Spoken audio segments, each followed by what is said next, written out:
নমস্কাৰ, মই প্ৰাঞ্জলে আপোনালোকক স্বাগতম জনাইছোঁ। মোৰ পিছফালে এখন ধুনীয়া সেউজীয়া গাঁও।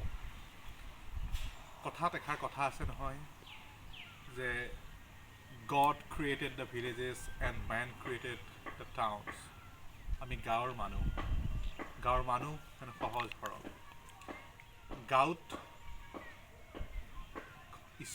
গাঁওখন ঈশ্বৰে নিজ হাতেৰে বনোৱা। গাঁৱত আপুনি কি নাই? সেউজীয়া শাক পাচলিৰ পৰা আৰম্ভ কৰি হয়তো তাৰ বৈ যোৱা এটা ধুনীয়া নদী, পাহাৰ, গছ গছনি, ফল মূল সকলোবোৰ সতেজ। মানুহবোৰৰ মাজত যেন সকলোৱে সকলোক চিনি পায়। আপোনাৰ ঘৰ হয়তো ইয়াৰ পৰা 5 কিলোমিটাৰ দূৰত হ'ব পাৰে, কিন্তু প্ৰত্যেকক চিনি পায়। একেলগে নামঘৰত সন্ধিয়া বন্তি জ্বলায়। কিন্তু এনেকুৱা এটা সময় হ'ল, লাহে লাহে কামৰ তাৰণাত হয়তো বা বিভিন্ন কৰ্মসংস্থাপন বিচাৰি মানুহবোৰ গাঁৱৰ পৰা চহৰলৈ ঢাপলি মেলিলে। হয়, গাঁৱত কিছুমান অসুবিধা আছে, চিকিৎসাৰ অসুবিধা। আজিৰ পৰা হয়তো এটা ডাঙৰ সমস্যা, চিকিৎসাৰ যিটো ফেচিলিটিছ, সেই ফেচিলিটিছবিলাক গাঁৱত নাই। কিন্তু গাঁৱৰ যিটো হাৱা পানী বুলি যিটো কওঁ, গাঁৱৰ যিটো বতাহ, নীলা আকাশ, সেয়া আপুনি চহৰত হয়তো দেখিবলৈ নাপায়।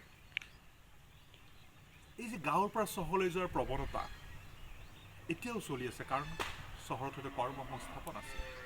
কিন্তু আপুনি যদি লাহে লাহে আপুনি মন কৰিবলৈ ধৰে, পাশ্চাত্য দেশবিলাকত ইতিমধ্যে আৰম্ভ হৈছে যে মানুহবোৰ চহৰৰ পৰা গাঁও অভিমুখে আহিবলৈ ধৰিছে। চহৰত কাম কৰে, কিন্তু আহি ৰাতি হয়তো গাঁৱত থাকে, বা যিমান সময় নিজৰ কাৰণে যিখিনি সময়, সেইখিনি নিজৰ গাঁৱত আহি থাকে। গতিকে আপুনি যদি আপোনাৰ গাঁৱত ঘৰ আছে বা গাঁৱত মাটি আছে, আপুনি চহৰত ঘৰ বনাওক, ফ্লেট কিনক, কিন্তু গাঁৱৰ মাটিখিনি বিক্ৰী কৰি নহয়। কাৰণ আজিৰ পৰা হয়তো 20 বছৰ পিছত অসমতো সেই দিন আহিব য'ত চহৰেৰে মানুহ গাঁৱলৈ থাকিবলৈ বেছি ভাল পাব। আৰু যোগাযোগৰ আজিৰ ক্ষেত্ৰত পৃথিৱী এখন নিজেই গাঁও হৈ পৰিছে। গোটেই চহৰত যিটো সুবিধা আছিলে ইণ্টাৰনেটৰ কানেক্টিভিটিৰ কাৰণে, আজিকালি ৱৰ্ক ফ্ৰম হোম কৰা হৈছে ডিজিটেল এজত। গতিকে আপুনি গাঁৱত থাকিও কাম কৰিব পাৰে। তাৰপিছত যোগাযোগৰ ব্যৱস্থা, ৰাতিপুৱা বেছি সময় নালাগে। ইয়াৰ পৰা মোৰ গাঁৱৰ পৰা 100 কিলোমিটাৰ দূৰত গুৱাহাটী চহৰ। আগতে 4 পৰা 5 ঘণ্টা লাগিছিল, এতিয়া 2 ঘণ্টাত গৈ পায়। গতিকে যোগাযোগৰ যিটো ডেভেলপমেণ্ট হৈছে, যোগাযোগৰ ক্ষেত্ৰত যিটো পৰিৱৰ্তন আহিছে, সেই গাঁওখনক আৰু অধিক আত্মা দিছে। গাঁৱতেই আমাৰ আত্মা আছে। গতিকে আপুনি গাঁৱত থাকক, গাঁওখনক পাহৰি নাযাব। গাঁৱতেই আমাৰ শিপাডাল আছে, আৰু শিপাডাল যেতিয়ালৈকে শক্তিশালী হৈ থাকিব, আমি মানুহবোৰো সুখী হৈ থাকিম। তো আজিলৈ ইমানেই। এনেকুৱা বহুত কথা পাতিম গাঁৱৰ কথা।